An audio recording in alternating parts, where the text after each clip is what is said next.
Komentimi përsosur i Kuranit, Gjuzi 30. Sure El-Lejl, zbritur në Mekë, ajete 21. Përmbajtja e sures El-Lejl.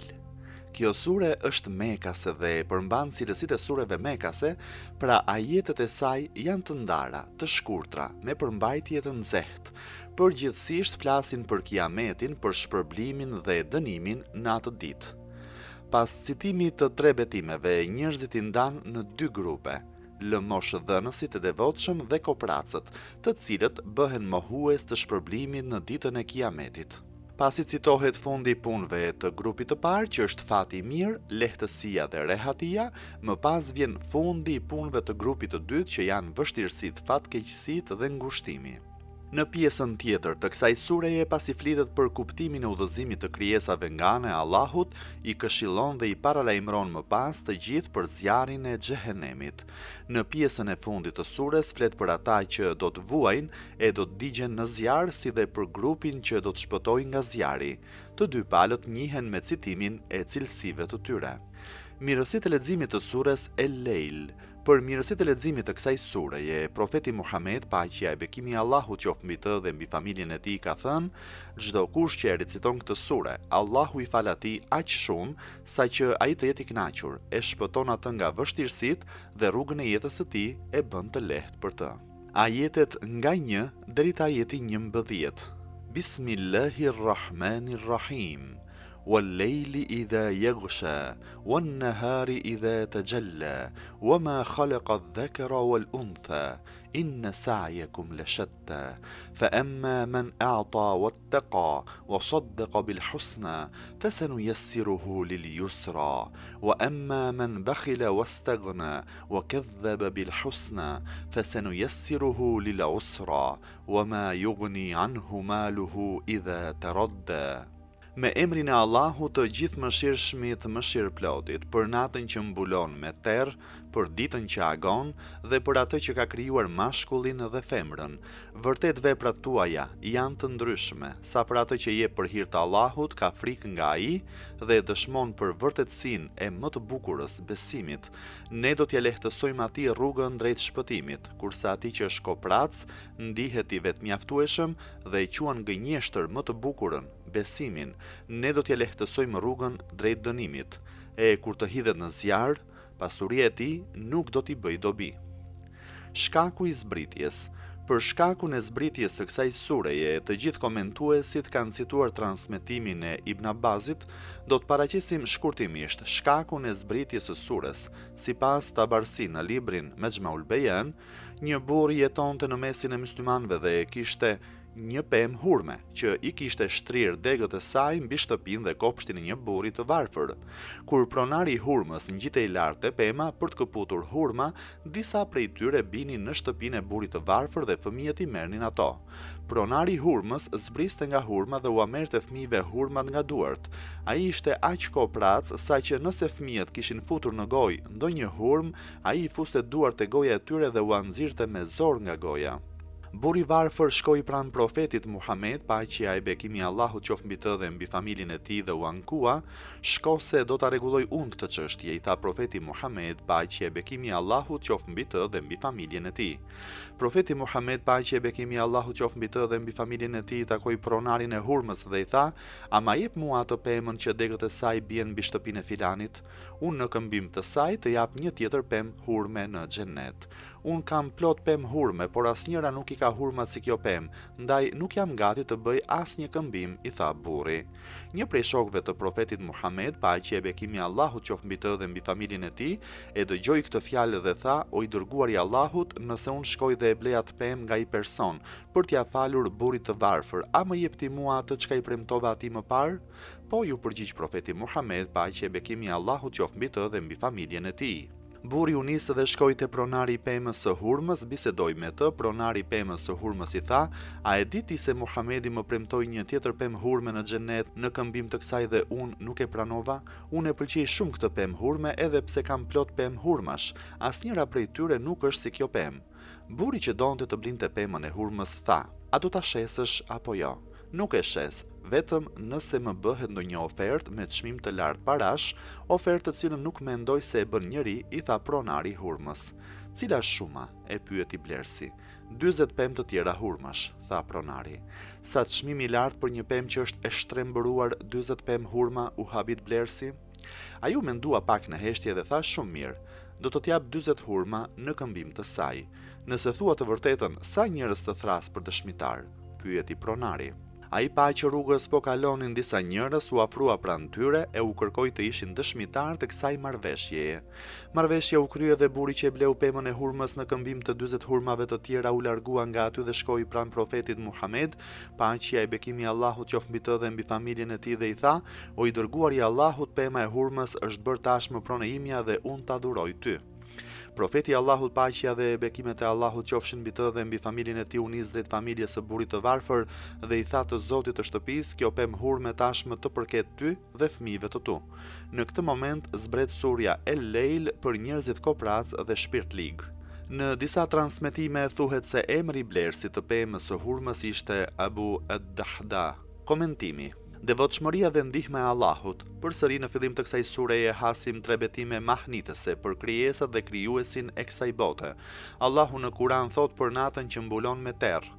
Interpretimi me fjalën jeghshe mund të jetë për shkak se errësira dhe terri i natës bie mbi tokë si perde apo mbulesë dhe mbulon e strehon nën vete tokën. Ose ky interpretim është bërë për shkak se fytyra e ditës apo e diellit me rrezet e tij mbulohet me rënien e natës. Sigurisht që kjo tregon rëndësinë e natës dhe ndikimin e saj në jetën e njerëzve. Ajo mundëson ndryshimin e nxehtësisë nga dielli, bën që të gjitha krijesat të qetësohen, si dhe ata që qëndrojnë për të adhuruar Allahun natën janë me shpirt e zemër të zgjuar, duke arsyetuar e duke falëndëruar për gjithçka Allahun. Më pas vjen radha e betimit të dytë për ditën që agon. Agimi bën që perdja e territ dhe errësirës së natës të thyhet, të largohet dhe mbi të gjithë gjerësinë e qiellit të sundojë drita. Çdo gjë do të zhytet në dritë, në atë dritë që është sekret i lëvizjes dhe burim i zhvillimit të jetës së gjithë krijesave. Në Kuranin e shenjtë është folur shumë dhe i është kushtuar shumë vëmendje çështjes së dritës dhe të errësirës, si dhe ndikimit të tyre në jetën e njeriut. Këto dy mirësi të mëdha të përhershme janë shenja prej shenjave të rëndësishme të Allahut. Ajeti tjetër thot: "Dhe për atë që ka krijuar mashkullin dhe femrën." Ekzistenca e këtyre dy gjinive në botën njerëzore të kafshëve dhe të bimëve, si dhe ndryshimet që nisin që nga momenti kur ngjizet embrioni e deri në lindjen e tij. Po ashtu të dy gjinit kanë cilësi që lidhen me aktivitetin dhe programin e secilit prej tyre, si dhe në brendi të gjinisë së tyre ka sekrete të shumta që janë shenja dhe argumente nga kjo botë e madhe. Nëpërmjet këtyre njohurive mund të njihemi me madhështinë e krijuesit të tyre. Përdorimi i shprehjes "më" për krijuesin është metaforë për madhështinë e vetës së shenjtë të Allahut dhe se ai përfshin gjithçka. Komentues të tjerë janë të mendimit se shprehja "më" në këtë rast është paskajore dhe kuptimi i fjalës bëhet "betohem për krijuesin e mashkullit dhe femrës". Por ky mendim duket mendim i dobët, më pas arrin te qëllimi përfundimtar i këtyre betimeve dhe thotë se përpjekjet dhe mundimet tuaja për gjatë jetës suaj janë të ndryshme dhe të shumëllojshme. Vërtet veprat tuaja janë të ndryshme. Për gjatë jetës përpjekjet dhe mundimet e njeriut, si dhe rezultatet e tyre janë plotësisht të ndryshme, gjë që tregon se ju gjithsesi nuk do të gjeni qetësi për gjatë jetës suaj, por ju gjithsesi nuk do të dorëzoheni, por do t'i harxhoni të gjitha mundësitë dhe përpjekjet tuaja. Shikoni përpjekjet dhe mundimet tuaja në cilën rrugë dhe në cilin drejtim, krah apo çfarë përfundimi do të marrin. Mos e thënë që të gjitha kursimet tuaja t'i shisni për një çmim të ulët apo t'i çoni dëm kot. Fjala shet është shumë si fjalës shutejt, që vjen nga lënda shette dhe ka kuptimin e ndarjes së grumbullimit. Në këtë rast flet për ndryshimin dhe përpjekjen e njerëzve për nga ana e cilësisë, qëllimit dhe konkluzionit. Më pas njerëzit i ndanë në dy grupe duke u numëruar cilësitë, sa për atë që jep për hir të Allahut, ka frikë nga ai dhe dëshmon për vërtetësinë e më të bukurës besimit, ne do t'i lehtësojmë atij rrugën drejt shpëtimit. Kuptimi i fjalës utije është dhurimi në rrugt të Allahut dhe ndihma për nevojtarët, ndërsa theksimi për devotshmëri pas dhurimit në rrugën e Allahut dhe ndihmës së nevojtarëve tregon domosdoshmërinë e niyetit të pastër dhe të qëllimit të sinqert kur fal e dhuron. Gjithashtu mallrat për t'u falur e për t'u dhuruar duhet të jenë siguruar nëpërmjet rrugës ligjore dhe të jenë të pastra nga çfarëdo lloj papastërtie dhe dhunimi. Shumica e këtyre cilësive janë të përmbledhura në virtytet e devotshmërisë. Komentues të tjerë kanë thënë se fjala ata flet për adhurimin financiar, ndërsa fjala ittaqa flet për adhurimet e tjera dhe për kryerjen e detyrimeve si dhe braktisjen dhe largimin nga të ligat. Nga këto komentime, komentimi i parë është më i përshtatshëm edhe nga ana jashtme e ajetit edhe nga qëllimi i zbritjes së ajetit të cilin e cituam më lart. Fjala El Husna këtu tregon për shpërblimin e madh të Allahut dhe pohimi i këtij shpërblimi është treguesi i besimit në Allah. Në shkakun e zbritjes së ajetit që përmendëm pam që Abul Dahda, i cili shpenzoi pasurinë e tij si pasojë e besimit që kishte se Allahu do t'ia kompensojë atë në jetën tjetër, fjala El Husna është përmendur me këtë kuptim edhe në ajetin 95 të surës An-Nisa. Nuk janë të njëjtë ata besimtarë që rinë në shtëpitë e tyre përveç të paaftëve me ata që luftojnë në rrugën e Allahut me pasurinë dhe jetën e tyre. Allahu i ngreh një shkallë më lart ata që kanë luftuar me pasurinë dhe jetën e tyre kundrejt atyre që kanë ndenjur në shtëpitë e veta. Ai u ka premtuar të gjithëve mirësi, por i ka dalluar ata që luftojnë mbi ata që nuk luftojnë me shpërblim të madh. Në këtë ajet fjala husna ka kuptimin shpërblim të mirë. Komentues të tjerë kanë thënë se fjala husna ka për qëllim të tregojë shariatin e mirë që do thotë të besosh në fenë islame që është feja më e mirë. Të tjerë komentues këtë fjalë komentuan me kuptimin e fjalës la ilaha illallah apo me kuptimin e shahadetit, por duke u bazuar në stilin e ajeteve dhe qëllimin e zbritjes së tyre për komentimin e fjalës husna, shpërblim i mirë, është parë më i saktë komentimi i parë sepse korespondon me shumë prej ajeteve kuranore. Fjalia ne do t'ja lehtësojmë atij rrugën drejt shpëtimit mund të ketë për qëllim të tregojë suksesin hyjnor, si dhe lehtësimin e urdhrit për të tillë persona, apo të ketë për qëllim hapjen e rrugës së xhennetit, si dhe pritjen dhe mirëseardhjen e engjëjve me respekt dhe me selam, ose mund të jenë të përfshira të gjitha këto. Pa dyshim ata që falin në rrugt të Allahut si dhe janë në rrugt të drejtë e devotshëm si dhe zgjidhin problemet e besimtarëve do të jenë të shpërblyer në këtë botë e në botën tjetër do të gëzojnë qetësi shpirtërore. Nëse i shikojmë të gjitha këto mund të thuhet se për njeriu është pak e vështirë që në fillim të fal, por nëse ky veprim përsëritet vazhdimisht, për njeriu kjo gjë bëhet aq e lehtë sa që ndjen kënaqësi kur e kryen këtë veprim. Ka plot njerëz dashamirës që kënaqen kur kanë në sofrat e tyre miq, kur atyre nuk u vete njëri për mik, ata janë të dëshpëruar. Edhe kjo sjellje për ta është një lloj lehtësimi për problemet e tyre. Nuk duhet të jemi të pavëmendshëm ndaj këtij veprimi. Në parim të besosh në ringjallje dhe në shpërblime të mëdha hyjnore ndihmon që të bëjmë ballë dhe të durojmë problemet që na lindin përgjatë jetës. Jo vetëm falja, pasuria e mban shpirtin e njeriu të sinqert, por të gjitha mirësitë që bëhen bashkë në sheshin e luftës bëjnë që njeriu të ndihet i kënaqur për këtë mirësi që kryen. Fjala Yusra vjen nga rrënja e fjalës Yesr dhe ka kuptimin shaloj kalin, furnizoj dhe përgatis atë për t'i kaloruar. Në ajetin e mëposhtëm do të shikojmë të kundërtën e asaj që tham, kurse atij që është koprac ndihet i vetmjaftueshëm dhe e quan gënjeshtër më të bukurën besimin, ne do t'ja lehtësojmë rrugën drejt dënimit e kur të hidhet në zjarr, pasuria e tij nuk do t'i bëjë dobi. Ata që janë koprac rrugën e besimit e konsiderojnë të panevojshme. Fjala bukhl, kopraci në këtë rast është vendosur përballë fjalës ata, dhurim, në grupin e parë bujarët janë fatlum. Fjala wastaghna e panevojshme mund të jetë një justifikim për kopracët dhe mund të jetë mjet për të grumbulluar pasurinë, mund të tregojë se ai e konsideron veten si njeri që nuk ka nevojë për shpërblimet hyjnore. Këta njerëz janë e kundërta e atyre që gjithmonë sytë e tyre i kanë të drejtuar nga mirësia e Allahut të madhëruar, ose ata e shikojnë dhe e mendojnë se nuk u nevojitet ajo çka Zoti u dhuron dhe gjithmonë përlyhen në mëkat. Ndërmjet këtyre tre komentimeve, komentimi i parë është më i përshtatshëm edhe pse përmbledhja midis tre komentimeve është e mundur. Qëllimi për mohimin e të mirave pra husna është mohimi shpërblimeve në ditën e Kiametit ose mohimi të fesë që është fe e qartë dhe e pastër e profetëve. Interpretimi i ajeteve ne do t'ja lehtësojmë rrugën drejt shpëtimit dhe ajetit ne do t'ja lehtësojmë rrugën drejt dënimit, të cilat në fakt janë dy interpretime në dukje kontradiktore në mënyrë të tillë që Zoti grupin e parë, bujarët, i përfshin në suksesin dhe varësinë e tij duke u lehtësuar vazhdimisht rrugën e faljes me qëllim që të jenë të çliruar nga problemet e jetës.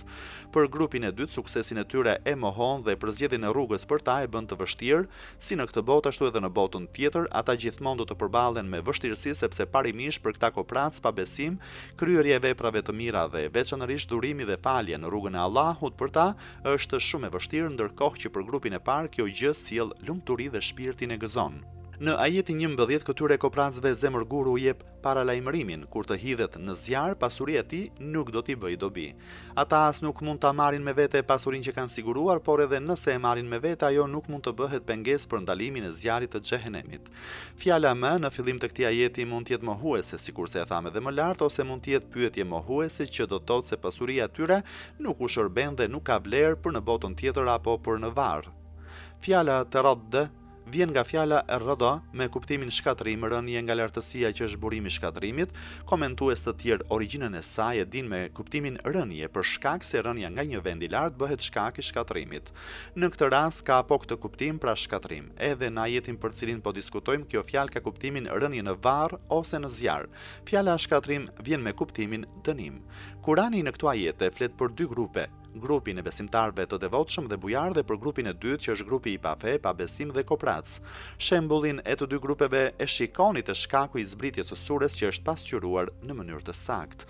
Grupi i parë, duke përfituar nga suksesi hyjnor, e kalon me shumë lehtësi rrugën e tij drejt xhenetit dhe mirësive, ndërkohë që grupi i dytë përgjatë jetës së tij është i përballur me shumë probleme. Ata mbledhin pasurinë e tyre dhe më pas largohen. Ata nuk kanë tjetër gjë vetëm se vuajnë dhe marrin dënimin e Allahut. Ata me gjithë pasurinë e tyre nuk marrin dhe nuk përfitojnë asgjë, as nuk mund të blejnë gjë me atë pasuri.